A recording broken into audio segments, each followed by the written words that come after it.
ఇవాళ తెలంగాణలో జై తెలంగాణ, జై తెలంగాణ. ఇవాళ తెలంగాణలో కాంగ్రెస్ ప్రభుత్వం ఏర్పడి 18 నెలలు కావస్తా ఉన్నది.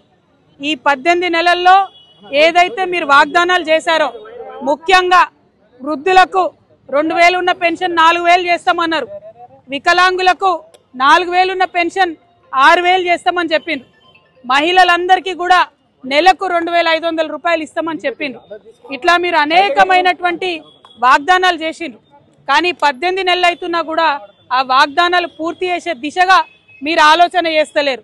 కాంగ్రెస్ ప్రభుత్వాన్ని వాళ్ళు నేను డిమాండ్ చేసేది ఒకటే, మేము ఇవాళ తెలంగాణ ప్రజలు, ముఖ్యంగా తెలంగాణ మహిళలు, సోనియా గాంధీ గారు గ్యారంటీ కార్డులు సంతకం పెట్టి ఇంటింటికి పంచిండ్రు, పేపర్లలో వేసిండ్రు, ఫ్రంట్ పేజీలలో అడ్వర్టైజ్మెంట్లు వేసిండ్రు.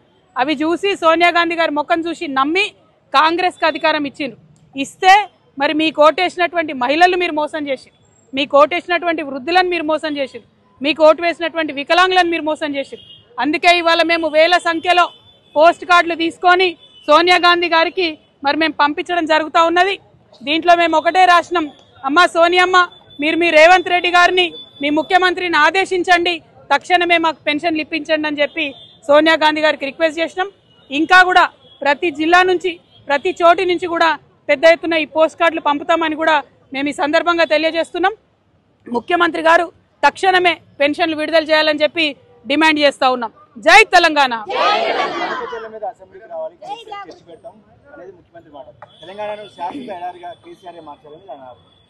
కేసీఆర్ గారి దమ్మెంత అన్నది ఒరిజినల్ కాంగ్రెస్ పార్టీకి తెలుసు కాబట్టే తెలంగాణ రాష్ట్రం వచ్చింది.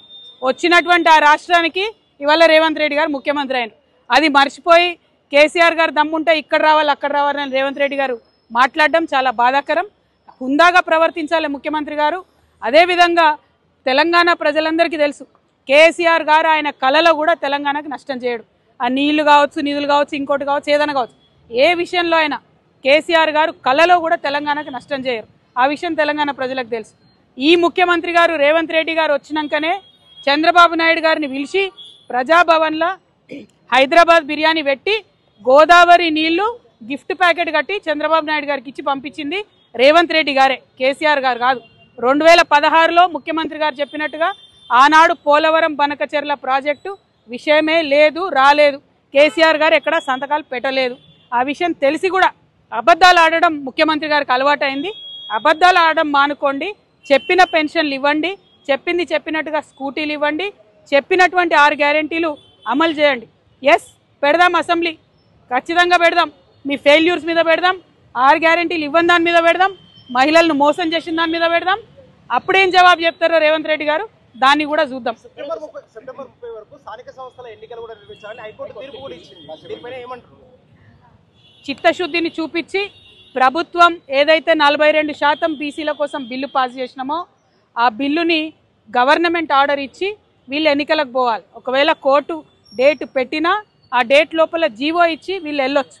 అది ఇవ్వకుండా మభ్యపెడితే మాత్రం తెలంగాణ సమాజం ముఖ్యమంత్రి గారిని, కాంగ్రెస్ పార్టీని క్షమించదని కూడా ఈ సందర్భంగా తెలియజేస్తున్నాం. Thank you. జై తెలంగాణ.